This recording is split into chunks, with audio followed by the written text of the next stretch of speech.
Hello, Uganda. Good evening and welcome to On the Sport Show. My name is Patrick Amara. We are 27 days into the lockdown that was intended to cut the possible transmission of COVID-19. Latest reports from the Ministry of Health indicate that the positivity rate has come down to 8.2%. This result brings a glimmer of hope about a possible return to normalcy. Whereas there has been a great effort to protect lives, livelihoods have been decimated and the economy is battered. Tonight, we look into the COVID response strategy of government from the perspective of two members of parliament. On the show, we have opposition MP Joel Ssenyonyi, who is the newly appointed chairperson of COSASE committee, and the NRM's Don Kimosho, who is a member of parliament representing Kazo County.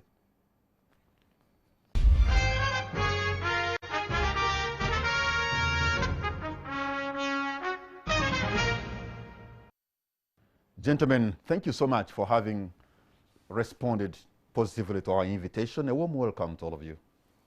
Thank you, Patrick. Good evening to you. Let me begin, by the way, Joel, by congratulating you. You have once again moving step by step, going higher and higher. You're now the chairperson of the COSASE Committee of Parliament. Comes with a lot of responsibilities, does it not? It is extremely humbling. I'm the first time member of Parliament, and here comes this huge responsibility, which I take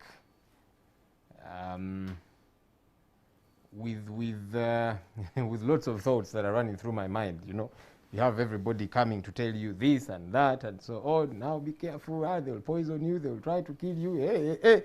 So many things are being said, but it's humbling, like I'm saying. I want to do the very best that I can. I want to give this my very best. You know, okay. I'm told you know, I don't know, that people have always cut deals on committees such as this one.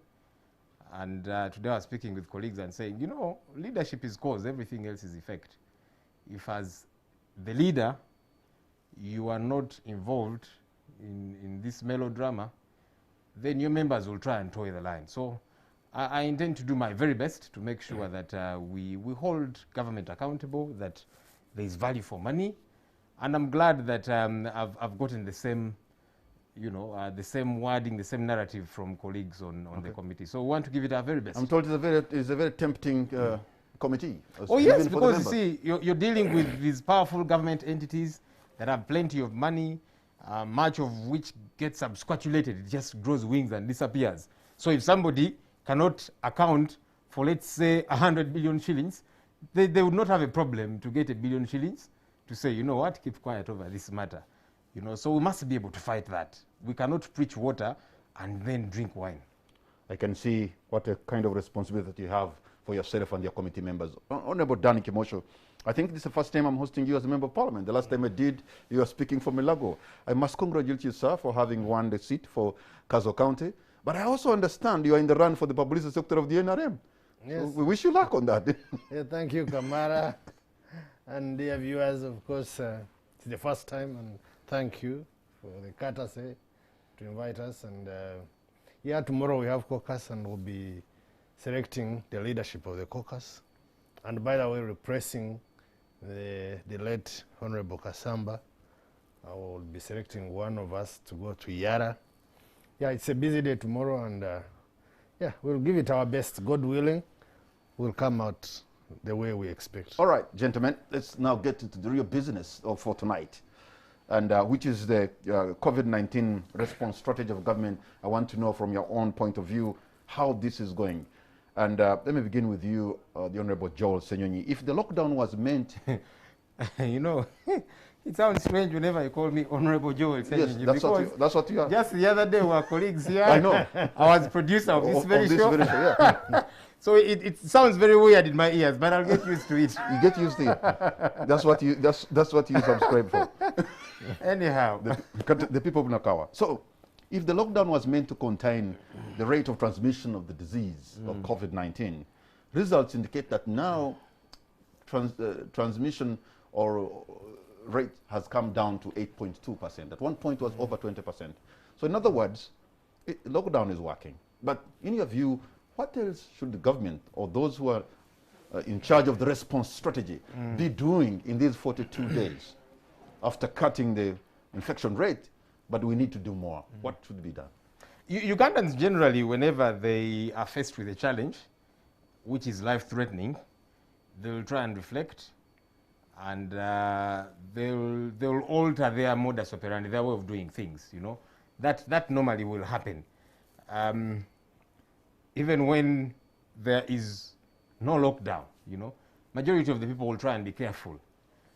When there is a lockdown, again, there will be those who will go all over and do lots of things and so on. So, yes, the lockdown does help. And that's why Ugandans actually embraced it from the very first time in March 2020, because they knew this is for our good. It's going to try and ameliorate the situation. But you see, when you put a lockdown in place, and we have said this severally, we're about to sound like broken records. When you put a lockdown in place, there are attendant issues that arise. Many of our people earn a daily income. They're not able to. Are we catering for these matters, you know? I don't think that we have adequately done so. I'll talk about the vaccine. Maybe let me begin that way before the, you know, livelihood issues. On the health front, I think that there are challenges. Dan is on that committee that's been moving around the country trying to ascertain how things moving and so on. They go to hospitals, find there's no beds, you know, doctors are absent because the doctor, you find one hospital has one doctor. He's been working 3 days non-stop. He's tired. He has to go home and rest a little and so on. There's all these issues. And I think we have been slow on these matters. We are coming to close to 2 years. Money has been dispersed by Parliament, supplementaries and so on. But you do not see this money. You don't. You know that healthcare workers are saying we don't have PPEs. I saw them talking to these guys and telling them, please help us. We don't have what to use. We are going to stop working, not because we don't want to attend people to people, but because we are catching the virus too. We have lost over 15 health workers in a period so short. And many of them are saying it's because they don't have a way to protect themselves. Why aren't we dealing with these matters? And I saw the major issue we had to discuss here, vaccination. I think that we have been extremely slow on this front too. We goofed up. And yes, so government keeps saying, yeah, there is challenges globally. Yes, there are challenges. But you see, we goofed up at the very start, and I'm not even too sure we are trying to rectify that. You don't see serious action in that. We made an order in India, the Serum Institute of India, and we were meant to pay $165 million, I believe it was. And we decided to be typical Ugandans. These guys, you know, no, let's just put $5 million, you know. But you see, the way it operates, whoever has the money gets the vaccines. So there are those who are very quick to pay up, and they go to the front of the queue. And so we slow down on many of these things, and we keep giving excuse after excuse. I think we must get to a point where we say, you know what, enough of the excuses. Honorable Danny Kimosho, can we take action? Lockdown alone is not enough unless you have a plan to benefit from those 42 days of lockdown. Like Joel is saying, you maybe ramp up the vaccine process, maybe try to make sure the hospitals have PPEs, make sure there's a community engagement strategy, so that we benefit, not only just to put us into some kind of lockdown, but we benefit from those 42 days of our preparedness. How far have we gone now that you had the opportunity to travel around the country? Thank you very much again. Lockdown, like you say, can only be a temporary measure. And this temporary measure only gives us space to plan better. Now, it is true that the percentages, the infection percentages are going down. And that is really welcome. You know, COVID is a monster and it has caused mayhem. So when you hear the news of infections coming down, you certainly get excited. But this should help us focus on 3 major things, in my view. Of course, we have moved around. There are challenges, cross-cutting challenges in the facilities, insufficient PPEs, insufficient oxygen, and there are other factors that, of course, had not come to the front. Transport, surveillance. Yes, some areas have surveillance teams, but then how do they move? Now, in my own analysis of the events, we need to focus on like 3 things. 1, vaccination. my honorable colleague put it, we had booked with Serum Institute. And then money delayed. I understand they appropriated money for vaccines. Unfortunately, it was being escorted with some other money, is it? For land compensation and something, which was not clear. Then they took a long time to investigate the money for land, then taking long to release the money for vaccines. You see, even when actually at times we be blaming the Ministry of Health and the rest, when you do a trace backwards, you find the problem is even rooted in different direction. Now, by the time they released this money, certainly, because of competition, India had been hit by the fourth wave. There was nowhere in the world to buy medicine, and Serum Institute had stopped exporting. And here we are stuck. Now, we need to vaccinate. That is one strategy. And that one, we should not debate about it, even if it means closing 3 sectors so as to be able to raise money to vaccinate a significant number of Ugandans, and we are able to build herd immunity. That we should not negotiate with anyone. 2, we should clearly plan on how to manage home care, what we call home care. In our tours, we realize that yes, people are testing. But when they are tested, they are told to go back home and treat themselves from home, especially for those with mild cases and asymptomatic ones.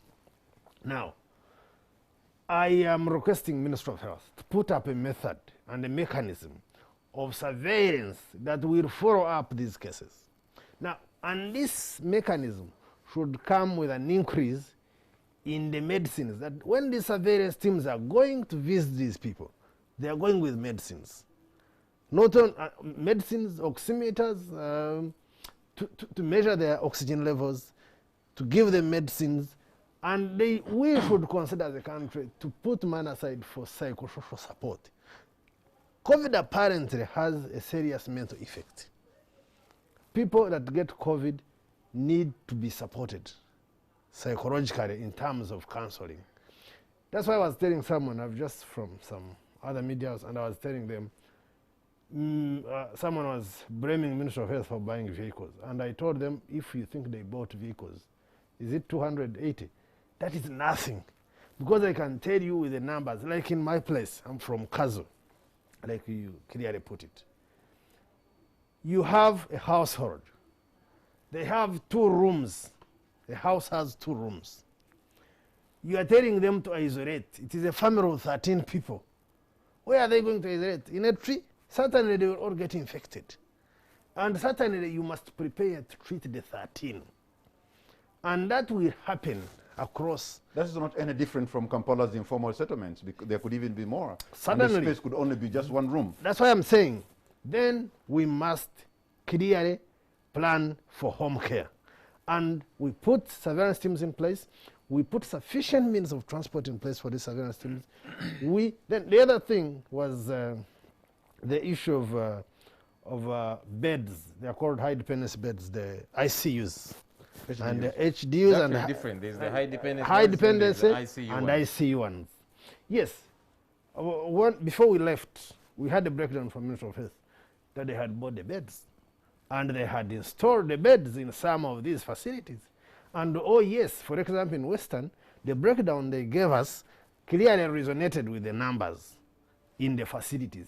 But one challenge then, there are no human resource, there are no people to run these beds. So they actually remain beds physically without people to run them. Okay, let's go back to the vaccine, Joel, because where we are right now, even if you have the money, because we missed that train of getting the vaccine much earlier. So now we're in the queue with others. Even if you have the money, it may not help you, because the question now is not about money, the question is more about supply. I have seen other developed countries also struggling. In fact, even the United States is yet to reach 70% vaccination of her people. Maybe only Israel reached about 90 plus. So we are still a long way in getting vaccines, aren't we? Yeah, without a doubt. But then again,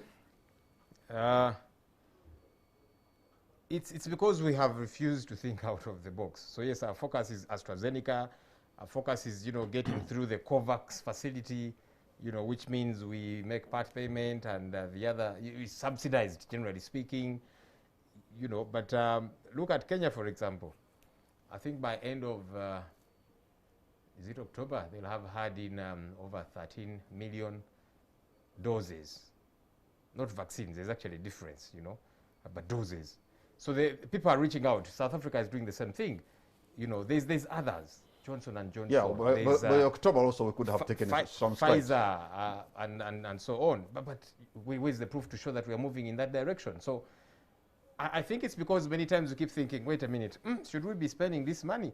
No, a miracle might happen and this thing dies away. So let's keep, waiting a little. That's how we operate. I believe in miracles, but I'm also a very practical person. You've heard Honorable Dan talk about money was delayed because it was meant to come with land money and so on. I don't think that's true. Whoever told you that was obviously lying to you. But even if that is to be true, why have we refused to prioritize this issue? Whenever we need money for lots of things, supplementary for State House, it is always passed with relative ease and with immediacy. There's no emergency in State House. This is an emergency situation. Why aren't we treating it as such? But at the moment, what I've heard from the Minister of Health and other people is that it's not a question of money anymore. It's a question of supply, that the money has been appropriated, it's available as we speak. And for me, I'm saying, so yes, I'm tethering it to the fact that we goofed up because we were very slow. We are very slow at doing things. Now I said, yeah, the money that time, they delayed it and so on. We were slow. Why? God knows. But also, there's other entities that we can reach out to because we have decided do you understand the fact that we are buying drugs from the Serum Institute of India? Yes, we are slow, but they were actually hit hard than we've been hit by COVID-19. You can actually see, even though they're in the process of making the vaccine themselves.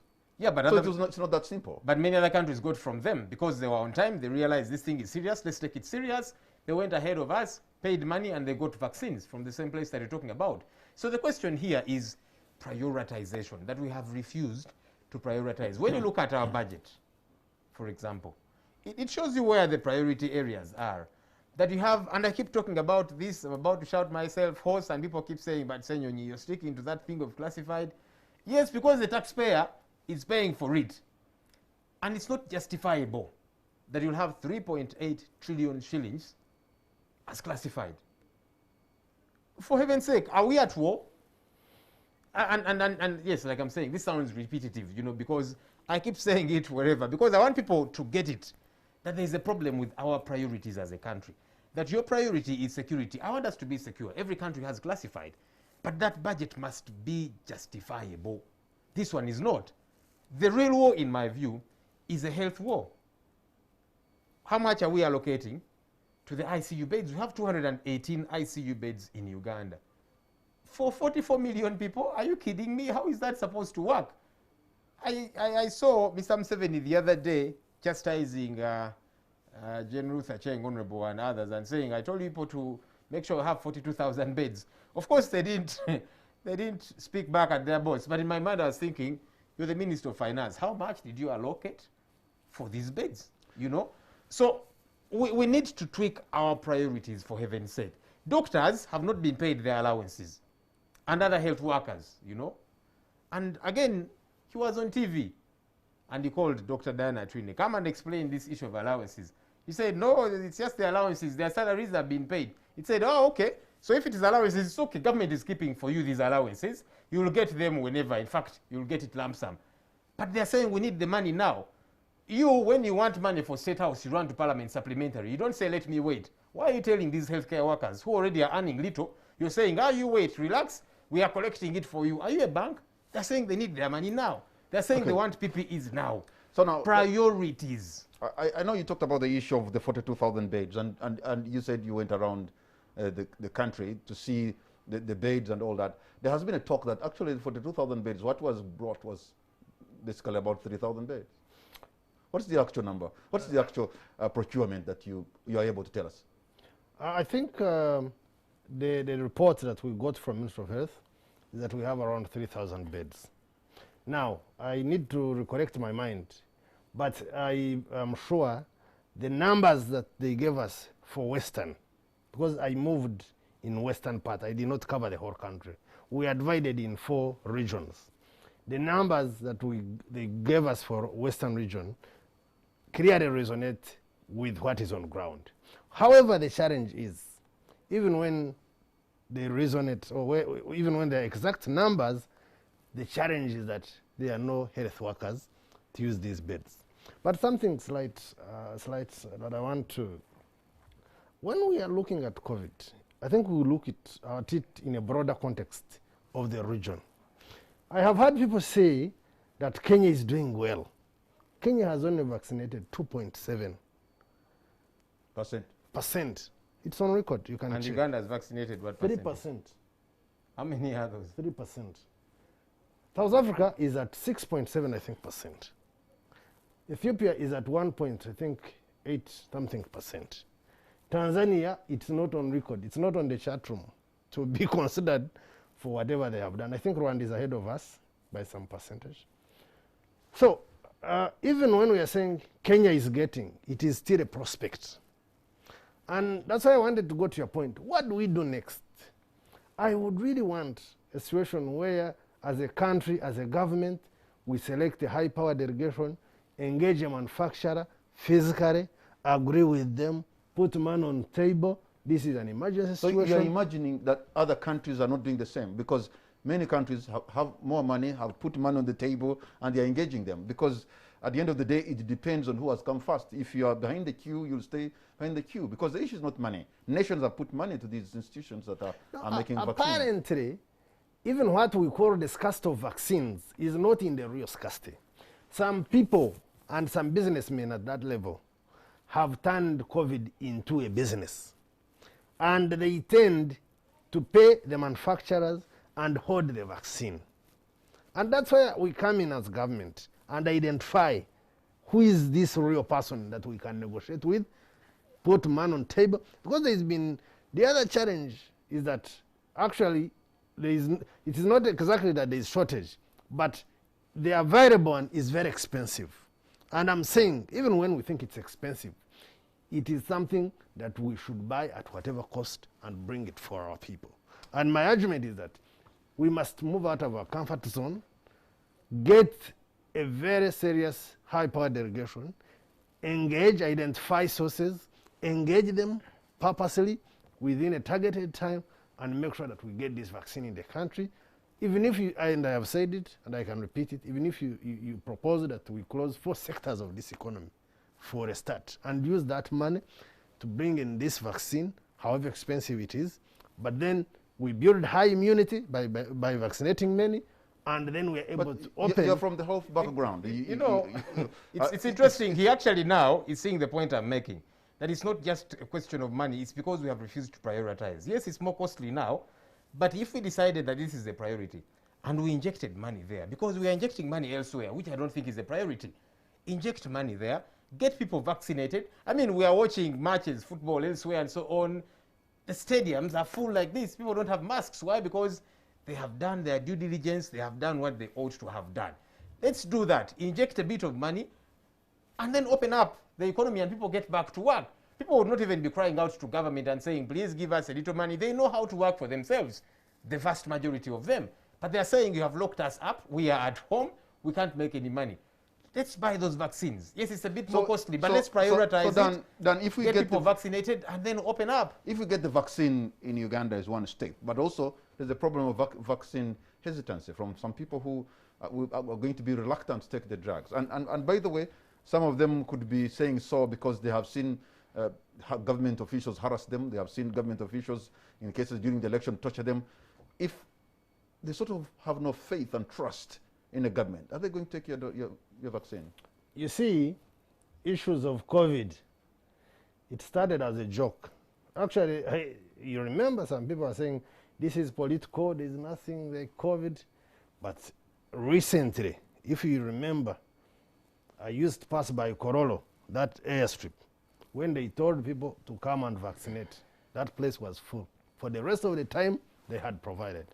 I can tell you, if we got the vaccine today, even if it was for 100% to vaccinate Ugandans, the feeling, what people have gone through, the agony of losing our own beloved ones, the effect that has been, at least whoever has not lost someone has had a story of a neighbor or a friend who has lost someone.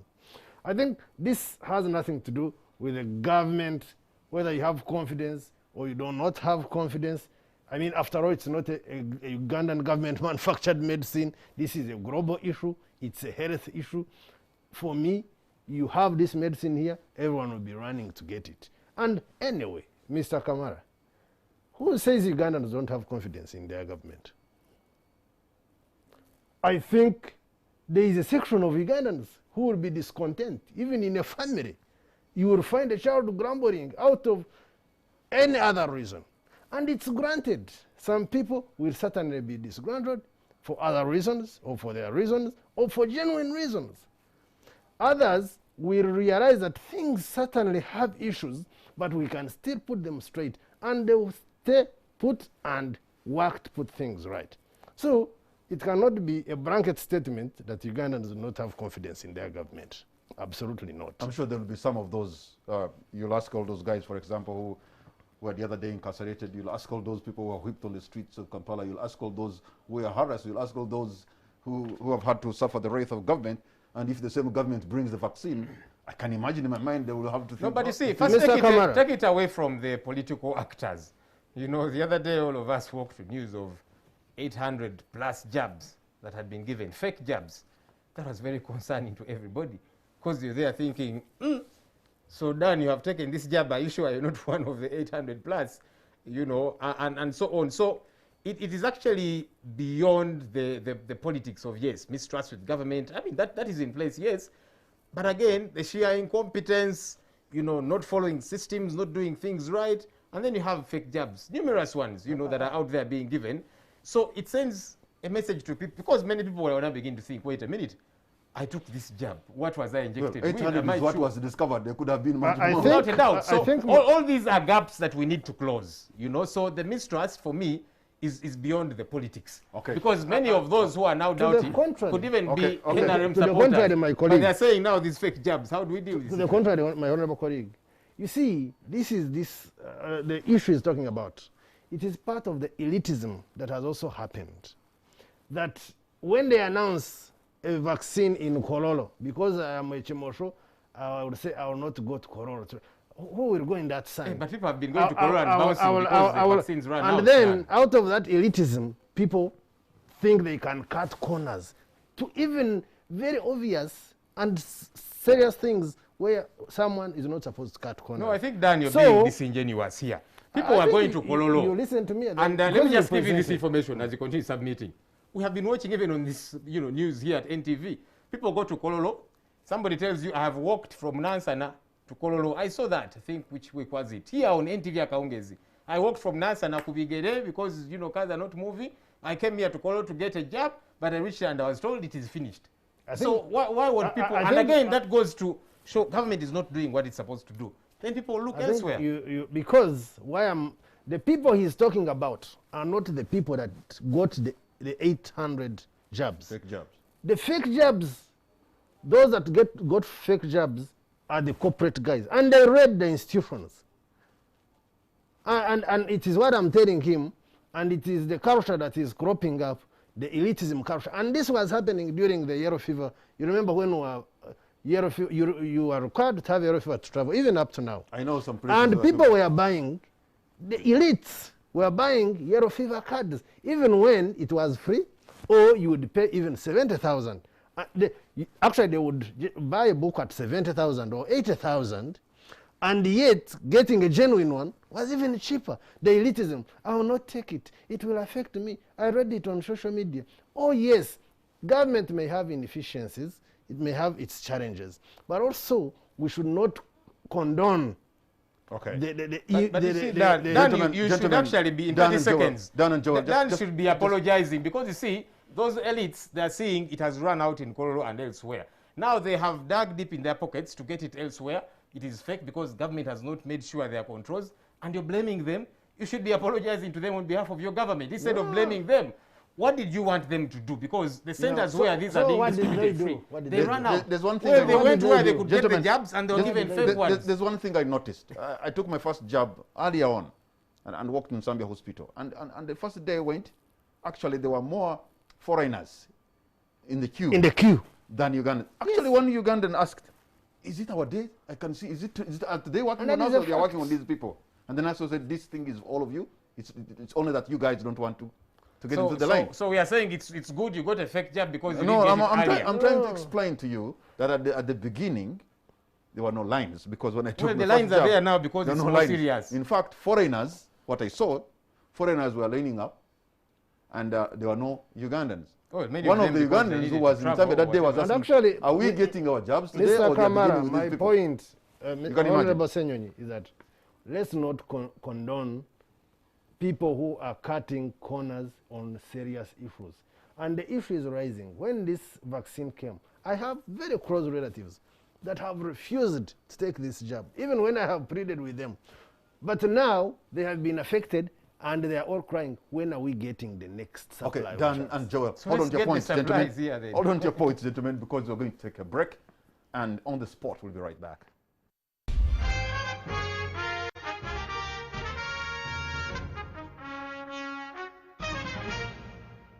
Welcome back. You're watching On the Spot. My name is Patrick Amara. My guests tonight are Honorable Dan Kimosho, Member of Parliament representing Kazo County, and Honorable Joel Ssenyonyi representing Nakawa West. Nakawa West. Okay, I just want to look into the issue of what COVID has actually exposed in terms of the insane medical bills that Ugandans have to pay. And by the way, the situation has almost been like that, only that it had not been exposed. Even earlier on, if somebody fell sick and went to one of those major hospitals and spent a week there, if you're not really among those who are privileged, you may have to sell your land and, and everything goes. So isn't it about time, Mr. Kimosho, that we start thinking about a universal health care insurance kind of scheme that can help Ugandans? Because I don't understand, people are paying through the nose, only even those who can manage, but there are those who cannot even think about going to the hospital because the bill alone, you're like, is so prohibitive, you decide to sit down and die. You see, the challenge is, it is very painful. The bills in private hospitals, it's a very painful process. And you see, it also explains the moral breakdown. Because if you go to a health center or a facility around with a COVID patient and they tell you to deposit 10 million before the patient gets to the hospital. Remember, this is a patient. By the time you are taking them or the patient to the hospital, most likely they are desaturating, the oxygen levels are low. The quickest thing, the smallest time I worked in Mulago, the procedure is that when someone comes in, it doesn't matter if I come in and I'm average okay, and Kamara comes in 20 minutes and he's bad off. They will first work on Kamara who is bad off and save a life. I think that is the medical ethic. That is the medical standard. Now, things go so berserk Is that in the actually moral. entirely true about Mulago? That is entirely true, by the Why are way. you still speaking like their PRO? That is entirely true. Because you see, Joel, there is speaking from the rhetoric and there is speaking from the experience. Those people watching us, I have- they have better experiences of Mulago than yourself. Not at and all. of course other government I worked in hospitals. Mulago for 2 years, 24 hours. At any time, they would wake you up. And you'd have to go and attend to a problem or a challenge. And recently, Honorable Semuju was giving testimony of Mulago. And I can tell you, even in this recent COVID situation, there is nowhere where you'll get the best treatment for COVID that is better than Mulago in this country. Even if you go to these hotel standards in the name of hospitals, they get stuck with them and refer them to Mulago. Now, the issue, Honorable Ssenyonyi has diverted me from my point. But the issue I was making is that the moral breakdown that is demonstrated is for a doctor to first ask for a deposit of 10 million. One of our colleagues was telling us in the committee that... Well, that could also be not a doctor, but somebody else in the administration, not entirely doctors, because the doctor is in their room doing their part, maybe just is getting his salary and that's it. Oh, of course, they will tell you not touch your patient. And for us, we have not gone to look for a finance person, we have gone to look for a doctor. So it's the point of reference in this. And if he was not there, wouldn't have gone anyway. Our colleague was telling us he took the uncle and he was forced to deposit 6.5. The uncle died 5 hours later. And the guy pleaded with them and told them, okay, refund some, at least any figure that you feel you're comfortable with. And they told him, please give us a break. 5 hours at 6.5. Anyway, so my appeal, and I think what we should do, is for Ministry of Health to take on the matter more seriously. The guidelines are actually in place. They only need to supervise the private clinics and hospitals more seriously, and dental and medical practitioners should also take their mandate and role more seriously. And I mean, this would help us. I was telling someone, if you go to other countries, you'll find that for every medicine on the shelf, the price tag, it is marked with a price tag. Like when you go, at least I've been to India, other countries, South Africa, if you want to buy a medicine, you present your prescription from a doctor, they pick the medicine from the shelf, and it has the price tag. You don't need to negotiate with anyone. And that helps, because when the supervisors, the regulators come, it is easy to know who is overpricing. So those are some of the things. But secondly, we need to regulate some of the actions. For example, self-prescription. You know, in this COVID situation, people have resorted to buying medicine and keep it at home. As when they feel they have cough, they swallow. When it goes, without testing. And of course, when you go deep into that, it causes resistance. Okay. Joel, what would be your prescription in terms of helping Ugandans get some kind of a health insurance scheme? Can't it be through Parliament, so that somebody brings up a bill and then money is put there? After all, we are sticking to the Abuja Declaration that commits us as a country to put about 15% of our budget into health, but we never, I think we have hovered around 8 or something like that. What can we do? Because this has shown us that, you know, accessing medical care is a Herculean task. So I was speaking to somebody yesterday in my constituency who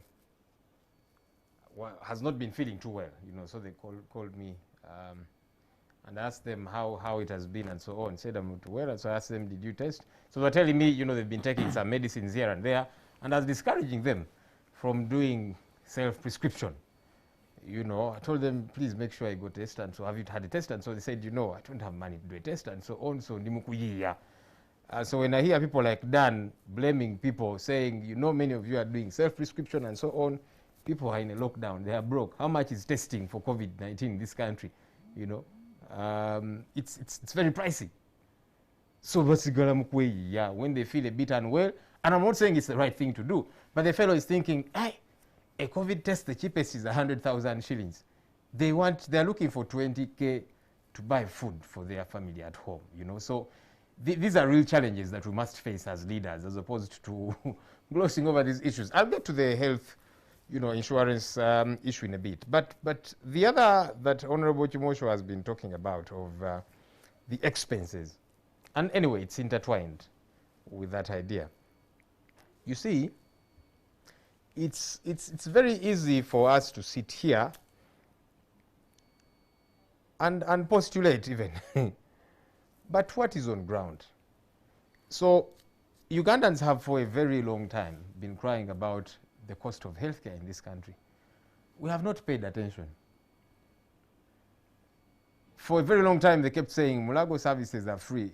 Yeah, but you see, for one to go and get free medication, you'll be attended to after a day or so, you're being given painkillers. And let it not seem like I'm just attacking Mulago. Government hospitals countrywide, you'll be given a bed if there's one, or you'll be on the floor like it is in Kayempe Hospital, in Naguru Hospital, in my constituency, and you'll be there for over 24 hours. You're being given painkillers. You've not been attended to because you don't have money. You've come for a free service. But when you have money, of course there is a private wing at Mulago. You know, everybody with money goes and pays. These guys are now using the example of Honorable Semuju. You're using part of the example. The man told us because he had money, he could afford to pay. He was not in the queue of those who were waiting to be attended to freely. So healthcare in this country has been very expensive for a very long time. Honorable Ssenyonyi, it is only 2% that goes to private health facilities.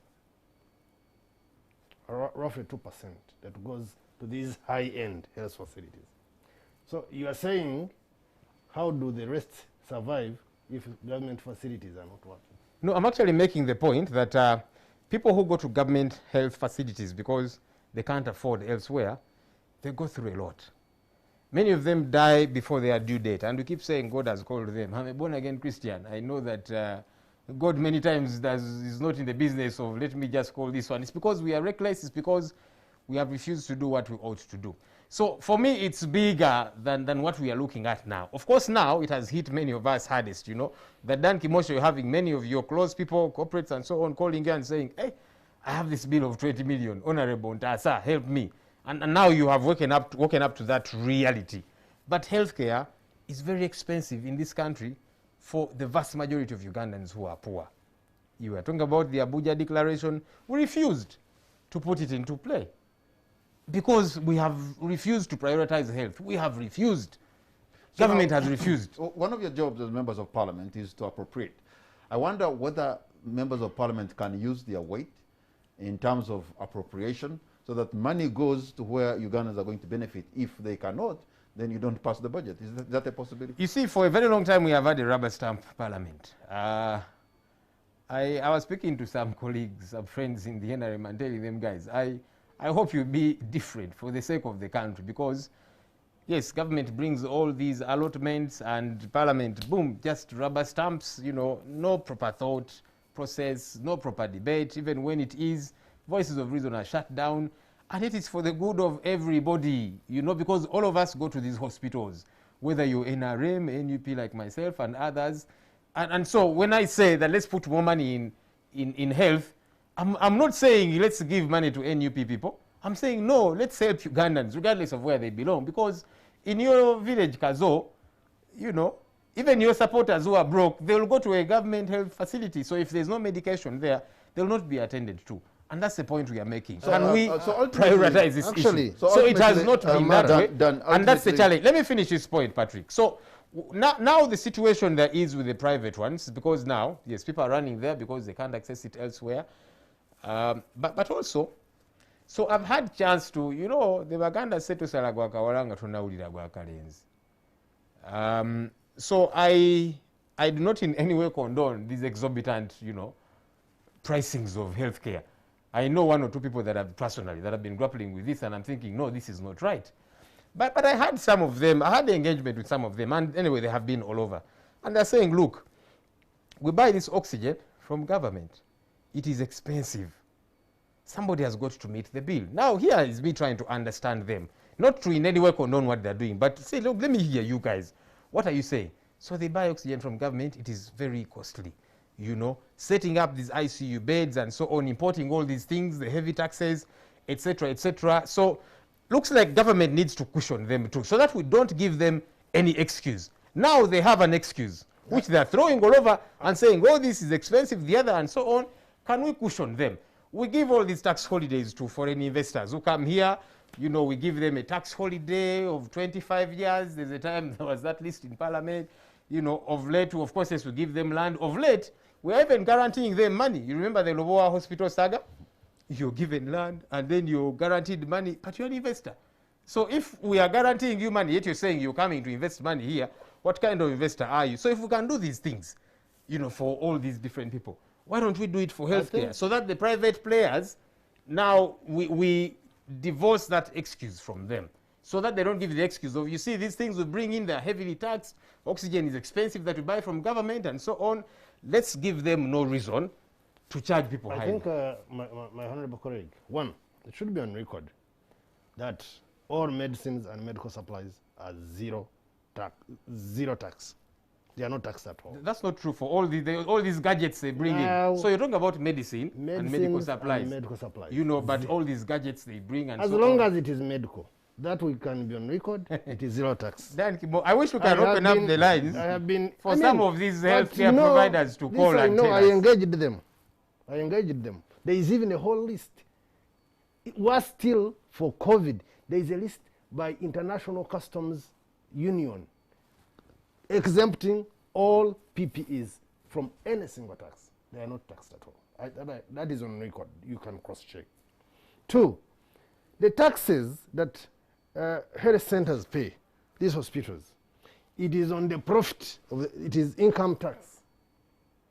Not that they pay VAT or the rest of the things, not at all. Now, it is true that we can cushion them on some areas, utilities maybe, oxygen, because even when they're saying oxygen is expensive, how much do they buy it? And how much? Yeah, and they're telling you that now a COVID-19 patient consumes, they say is it five times more. Five So cylinders that means they're using a lot more of oxygen. 7.5 cubic meters. And so that's what I'm saying. Like Cushion them, take away that excuse. That's what as I'm government. saying. You see, they wouldn't have cushioned them on oxygen when it was not an essential originally, as it is now. I mean, it has become an essential because of COVID. Originally, out of 100 in a hospital, 1% would need oxygen or less. Yeah, but we have been at this for weeks. Now, and as we speak right now, if you remember, it is still expensive. if you remember, in the first wave, there was no outcry of these exorbitant charges. No, Dan, we are talking about these past weeks. The outcry has come in this second wave. And if you remember, we first saw a bill of 129 million after 2 weeks of the second wave. So you want to tell me that it is anywhere that someone will be charged 129 million in health. We have been taking people to India here, fundraising for people, for kidney transplants, including tickets, staying in India, including the caretakers, and you realize the bill would maximally go to 150 million. You're talking about 1 or 2 weeks in Kampala, and someone is being charged 129 million in 2 weeks or less, and you think the problem has anything to do with whether you're cushioned or not. This is totally a moral breakdown that we must examine. And oh yes, if we find the areas that we must cushion, then we do. But the origin of these exorbitant charges is not within the strains or the constraints that health facilities maybe are going through. It has a lot to do with exploiting the situation, and I can only appeal to them that we need to re-examine the situation. And yes, if government must, for example, cushion, they cushion, but they also show us, if you cushion, how much will it reduce? And that's the point. Begin by cushioning, and then you give them no excuse. That's the point that I'm making. Now you're giving them an excuse, which they keep throwing all over the place and so on. Let government play its part. But for me, the bigger bulk of the issue I'm saying, can we make healthcare available to the vast majority of Ugandans, you know? And look, I don't intend to sound insensitive, you know, because I also know 1 or 2 people personally that have gone through this heavy bill thing, yeah? But you see, aside from that category that we must attend to, I'm looking at the people in the ghettos of Bukoto 1, Mulimira, in Naguru, in Banda, who cannot even, for starters, get to a point of that heavy bill because they will not go to that private healthcare facility. When they go to that Naguru hospital, that government hospital, are they attended to? All right, I don't think we are paying attention. Hold on to your point there. And Dan, because we're going to take a break, and when we come back, I'm going to open the line so that you too can be a part of this discussion. You're going to see the numbers on your screen. You can pick your phone and call, and should you disagree with the gentleman in the studios, you can do that. It's acceptable, but disagree with respect. We'll be right back.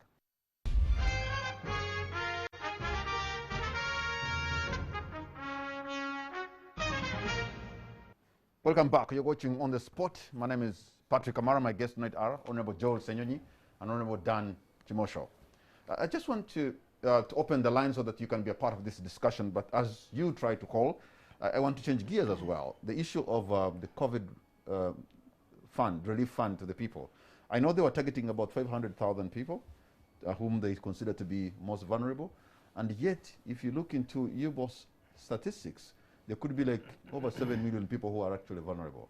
Isn't it likely to be really a public relation disaster for government to give money to some and leave others, and yet a neighbor can receive and the other one doesn't, and the one who has not received is actually in a worse situation?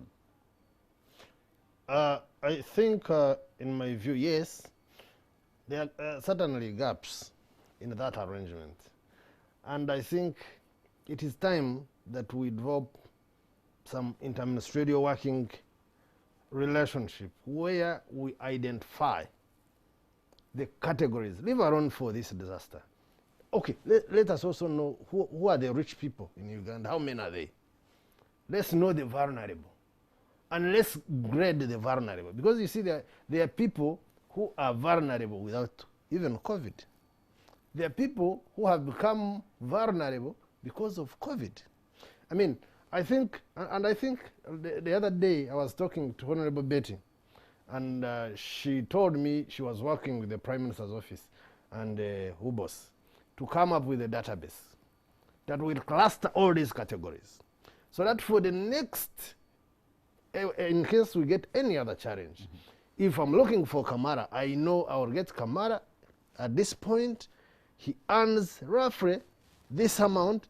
So if we have a lockdown or any other challenge for 3 days, he will be vulnerable or he will not, he can push for, I mean, and I hope what she promised me. But there are institutions of government like UBOS that should be having that kind of data.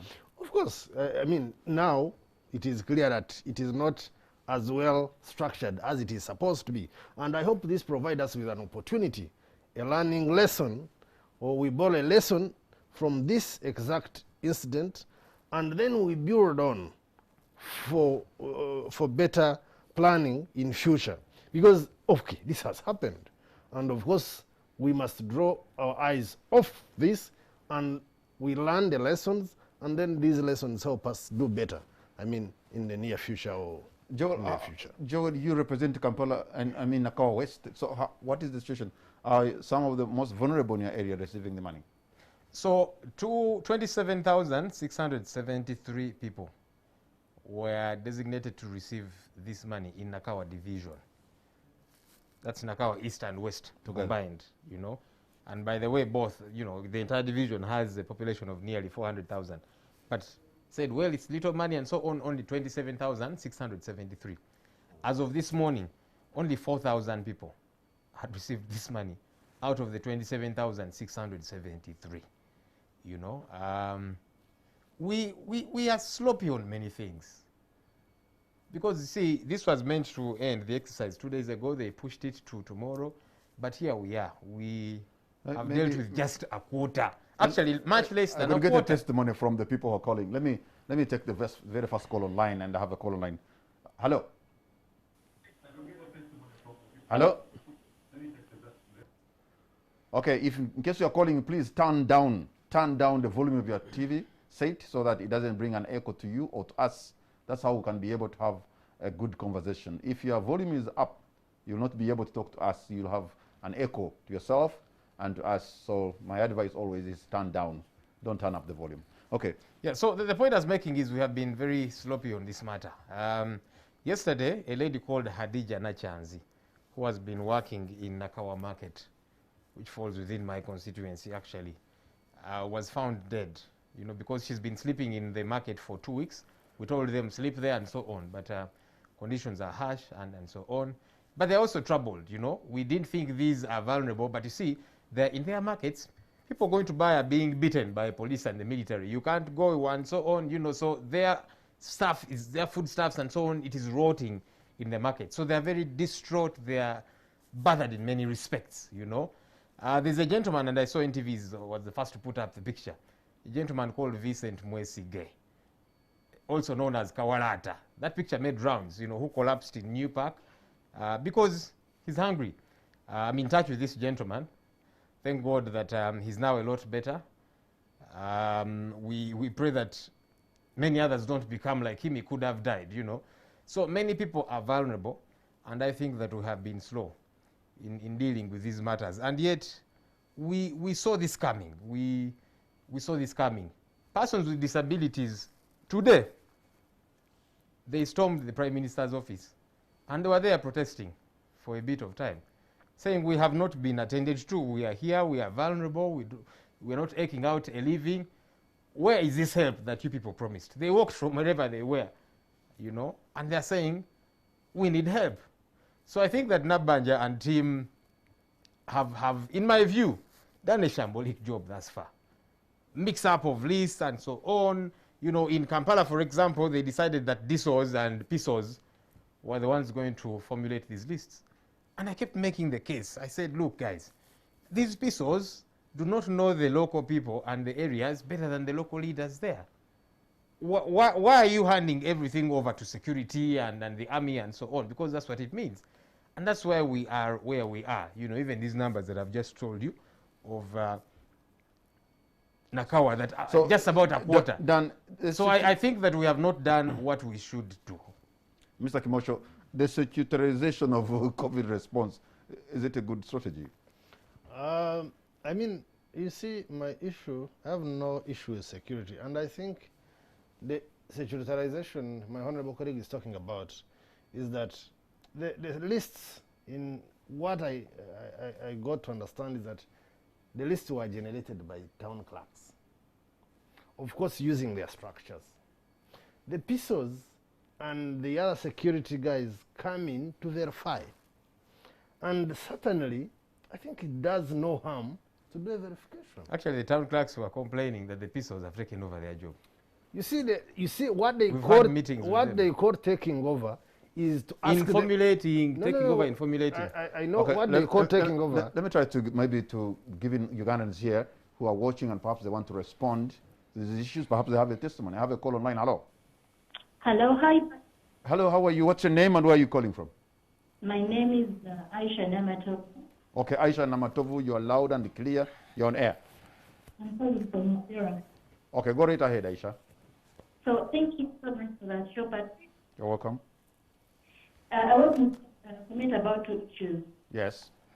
One, I think what government has to do is to avoid corruption and also empower the people. Because ideally, if they had empowered the local people, there's no need of suffering with the health care system or that some can work for themselves and be able to save their business. That's the core cause of everything. Because now we are struggling with people who are poor, you're busy supporting the foreigners, you're giving them all the incentives they need. And at the end of the day, you budget all this money. I mean, the government cannot even tax its people because people are not employed, they don't have what to do, government doesn't have enough money to run the economy because all the incentives that given to foreign and poor are with the profits they get. Just recently, I saw the finance minister, they were asking about the 18 billion that was passed by doses, and he didn't have an idea. So, the honorable NRM guy. Dan Kimosho. Sorry? Dan Kimosho. Yes. You've done a great job. At one point, there are things that are wrong, and you mentioned about this to the state. So you go back to your fellow members, kindly mind about the local people. I mean, even if you're going to be bribed, just think about the local people. At the end of the day, because somebody is your own. I mean, why don't you represent the people properly? So I'm responsive to you and your fellow people. Please, whatever you're doing, mind about the local people. Okay. Aisha, I want to thank you so much. The line was not so good, though. I want to apologize for that. At some cases, you are very loud. At some cases, the voice was so fainty. I hope Dan and Joel have made sense of what you've been trying to say. But you're saying we should be able to mind about the local people, community engagement, and stuff like that. I want to thank you so much. Let me take another call online. And please, if you can be brief, precise, and concise. And hello. Yes, hello. Yes, sir. What's your name and where are you calling from? My name is Bobby and I'm calling from Mbarara. Bobby in Mbarara? Yes, in Mbarara. Yes, you're on air, sir. Yes, thank you so much, Mr. Patrick. Okay, you're welcome. It's a pity It's a pity that at a time like this, government is really looking and blaming the private sector. Yet, provision of health services should be 100% a mandate of the central government. Honorable Dan Kimosho talked about the thing called the tax-free. I am involved with an organization and have been trying to bring some form of health schemes here in Uganda. I will not mention due to the big people that might be watching this. But when you go to URA and you mention the thing called tax-free, it's not there. They will tell you things like environmental levy, which is itself so high. So when Honorable Dan Kimosho talked about tax-free food, we want to know exactly what is tax-free. Maybe URA should also come out and be very specific and say that this and this is tax-free. All right. But for sure, when you go out there, that thing of tax-free, you will not find it there. Okay. We really want that when we come out in shows like this one, we will be open and truthful to Ugandans. Yes? All right. Thank you so much, Mr. Patrick. Thank you so much. Our caller, Bobby, calling in from Barara. I think Joel warned you that when you open the lines, Ugandans will tell you that the taxes on some of the No, I'll things give them information. I will. Because You're going to respond to Yes, that yes, because yes. the question is for you, sir. Let me take another call online. Hello. Hello. Okay, I am cutting that line because you have left your TV volume high, and so it can't give us a good conversation between you and us. So I'm picking another caller. Hello. Yes, Good evening, sir. What's your name? my name is Benjamin. Benjamin. From Tororo. Benjamin in Tororo. Yes, please. You're on air. Go right ahead, sir. First of all, I want to help Joel respond to a question said by Dan, which was directed to him. And I want to tell Dan that, yeah, very many people don't have any confidence in the government because the government has failed to help the ordinary people in a time like this when they are feeling pressed. Now, secondly, I also think that, just like Joel has said, we have misguided priorities when it comes to government Oh, sorry about that. I'll take another caller, but at least you had a question. No, you didn't. You wanted to give information to Dan. He will be able to respond to that. I have another call online. Hello. Hello. Okay, looks like I'm having communication challenges to some of the callers tonight. I'm gonna try take just one more now. Hello. Yes, hello. Yes. Good evening, sir. What's your name and where are you calling from? My name is Joel. I'm calling from Mbiko. Mbiko. Your name once again, sir? My name is Joel. I'm calling from Mbiko. Okay, I'll call her from Mbiko. Go right ahead. Yes, sir. So we need to give a credit where it's necessary. Okay. My name is Joel. Joel from Mbiko. Hello? Can you, Tumukungu from Mbiko, can you turn down the volume of your TV so that it doesn't bring you an echo? Okay, just done. Thank you so much. Thank you so much. So go right ahead. So go right ahead. My suggestion is, Okay. yes, we need to give the credit where it's necessary. Okay.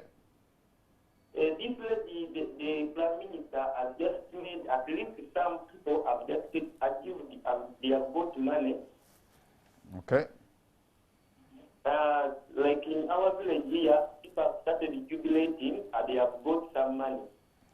Okay. So, the problem in Uganda, we don't have the collect information from our people there.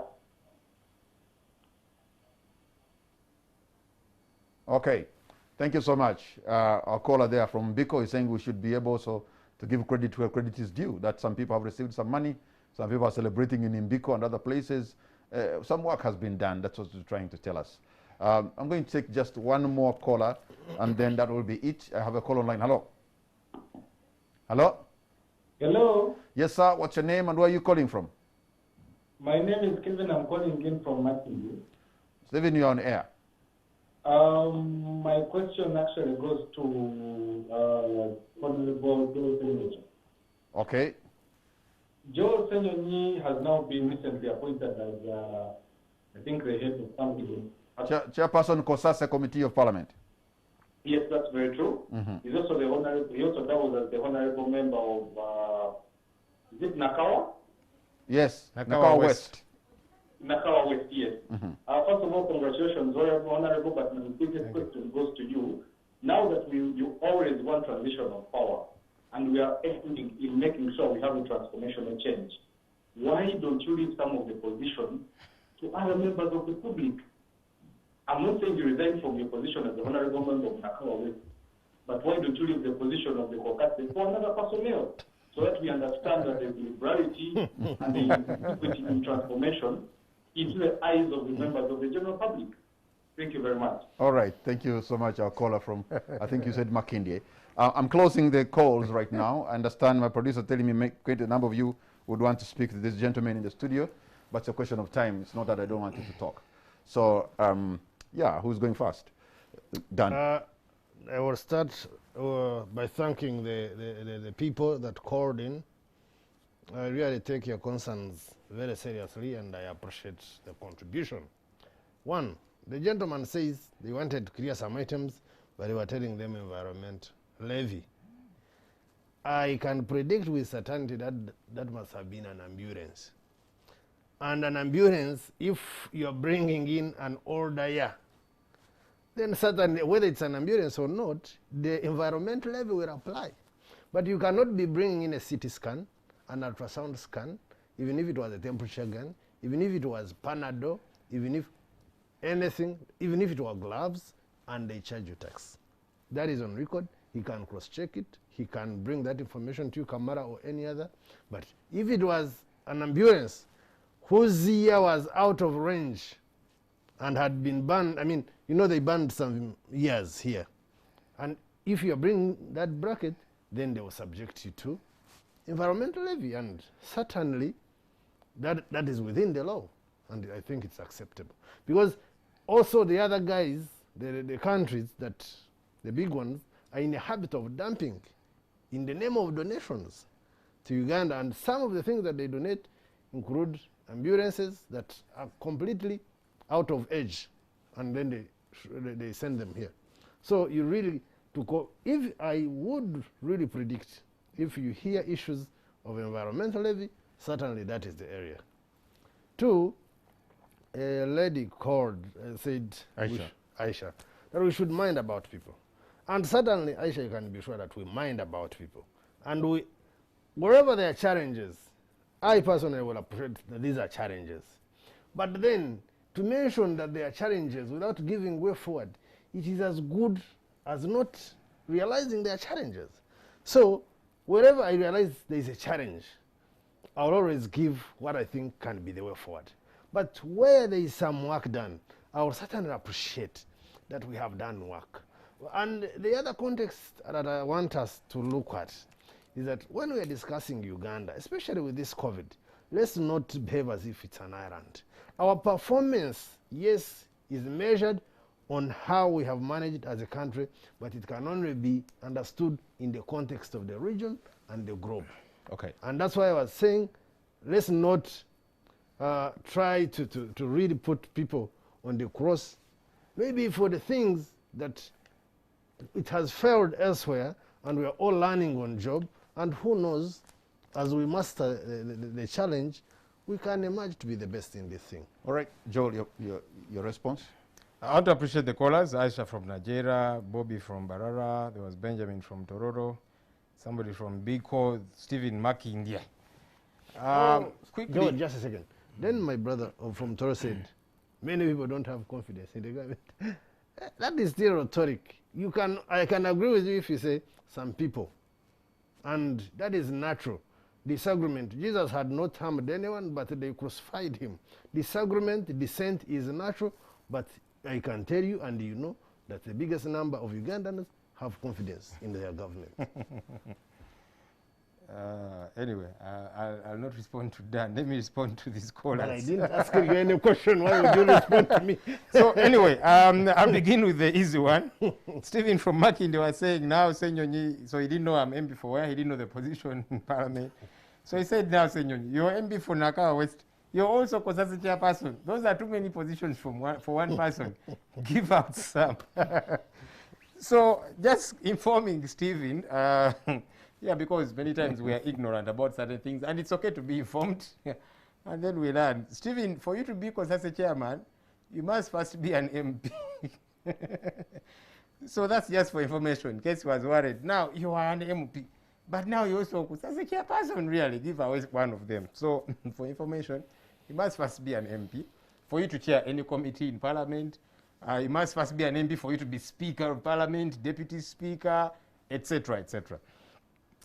Stephen, no, that was Stephen anyway, yes. There was a gentleman from Biko, whose name I didn't quite get, who was saying that let's give credit where it's due. Some people have received the money. But I'm the one who has given you information that, yes, speaking for Nakawa division where I come from, some people have received the money. But how many? Out of 27,673 that were listed to get this money, only 4,000 have received. So yes, some have received. And those 4,000 are jubilating. But how about the over 23,000? So we have not done even a quarter. So you want me to give credit, you know, in what regard exactly? Especially because this exercise should have ended 2 days ago. But then we extended up to Friday. Friday is tomorrow, it's going to come and it will go, and we shall not have attended to even a quarter. So when we point out these things, it's not because we just want to criticize. No, we are giving you facts, and by the way, these are figures of Ministry of Gender, the very people who are giving out money. They are I didn't go to the constituency and I began moving around. No, they're the ones who gave me that figure of 27,673, and asked them, so tell me, how many, with evidence, have you given money? And they showed me only 4,000, which is not even a quarter. So when we talk about these things, you know, it's not for the sake of it. And maybe again to respond to Dan, because we are saying, yes, giving challenges without a way forward, but that's what we have been talking about. That's why I've been saying, please, can we expedite the giving of relief to people? It's coming to 4 weeks. People are dying in their houses because of starvation, not even because of COVID. You know, let's buy what needs to be bought. PPEs, the oxygen, let's give medical workers their allowances. They are entitled to them. It is their money. Let's not take this for a joke. You see, Patrick, what's happening in South Africa is very worrying. There's riots, there's a lot of looting. The issue that ticked all of this off was the detention of former President Jacob Zuma. But it really is an excuse, you know. Even those who don't like Zuma but are poor are using this as an excuse to get something. It's COVID times, lockdown times, everywhere in the world, really. And even away from the COVID and the lockdown, South Africa has always had a challenge: income inequalities. The gap between the rich and the poor is so wide, it keeps growing, like it is growing here in Uganda. And I'm using that as an example so that we wake up and smell the coffee. I don't want what's happening in South Africa to happen here someday. But if we keep operating this way, it will. So the rich in South Africa are too rich, the poor are too poor. Now there's a situation and they say, let's use this as an excuse. You will see young men, you will see old women. I saw old women getting into shops looting. She's taking something to go and feed her grandchildren. Is it justifiable? Of course not. Is it a good thing? No. But what has been the precipitant of this? And that's what we need to address. So even in these COVID times, we need to be extremely careful, because even those who ordinarily would not be vulnerable are now vulnerable because they are at home, they are not working. If this continues, they're going to begin breaking into people's houses because they are starving at home. Their children are looking them in the face. Daddy, something to eat. Okay. What is that man going to do? Gentlemen, our time is almost out. So, Dan, what's going to be your parting shot? Thank you very much, Patrick and Honorable Ssenyonyi, for this great show. I really want to appeal to Ugandans that let's take COVID more serious and let's take it as a personal responsibility. Apparently, Kamara people are still hiding in bars, taking their drinks, and some of them, they will call you, Kimosho, we are here very happy, send us more money so that we can drink more. And you're asking them, but it is COVID time. And if it is a Munyankore, they will tell you, for us, we drank our milk, COVID will not catch us. If it's a Mjiga, they will tell us, we ate a lot of sweet potatoes, COVID will not catch us. But I want to appeal to you that COVID will catch everyone if we do not do what we are supposed to do, irrespective of which meal you grow up taking, because it has killed many across Europe, across America. It is in Africa. We must take it as our personal responsibility. And of course, government is not seated. Even the COVID we are talking about, we got reports of the different doses that we are receiving as a country. I think by July, August, we are receiving different staggered doses. And then we also informed that they paid for 18 million doses through UNICEF, COVAX, and we are optimistic we'll get more. And in this recent allocation, I think we'll buy more, and I would appeal to whoever is doing it to expedite it so that we can vaccinate more people, develop immunity, and then we can open the economy and people go back to their business. Thank you, Dan.